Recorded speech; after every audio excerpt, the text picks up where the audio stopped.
Alright, let's see how we can take advantage of an existing shape to make a layer mask. Here's the shape we're going to use. This comes from a company called Graphic Authority. It has a whole collection of interesting different shapes that are pre-existing. But basically anything can be used as long as it is black and white and shades of gray. So basically we're going to just go in here to our background. To be able to add a layer mask, we have to make sure it's called something other than background. Now if I were to double click on it, it'll ask me to name the layer. But if I hold down Alt on Windows or Option on the Macintosh and double click, it just goes ahead and renames it Layer 0. So that just speeds up the process a little bit. Now I also want a new layer below. So I'm going to hold down Control on Windows, Command on the Macintosh, and that just automatically adds my layer below. Let's go ahead and fill that with white. White is my background color, so I'm going to press Control Backspace on the PC. On the Macintosh will be Command Delete. So now we want to go back to our main layer, and we're going to add a layer mask. Okay, so now we've got the layer mask ready to go. Now let's go prepare this image here.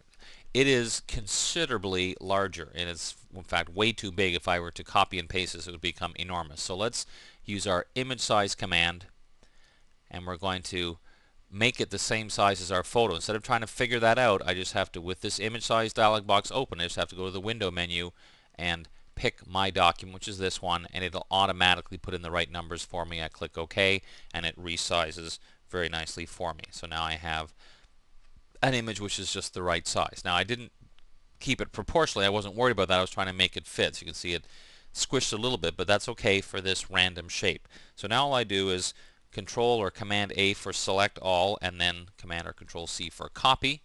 Come back here to this document.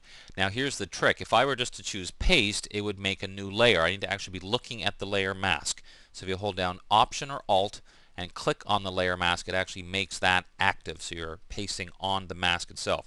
Now we choose paste, and now I can go back to our layer, and there's the effect. Now you can see it may not be exactly what you want. You can unlink these and click on the mask, use the move tool, and reposition it to the point where you like it. If that happens, like in that case, you see there's a little bit too much visible now. I just again Alt or Option click on it, and I simply have to fill in these missing pieces with black to mask out the remainder.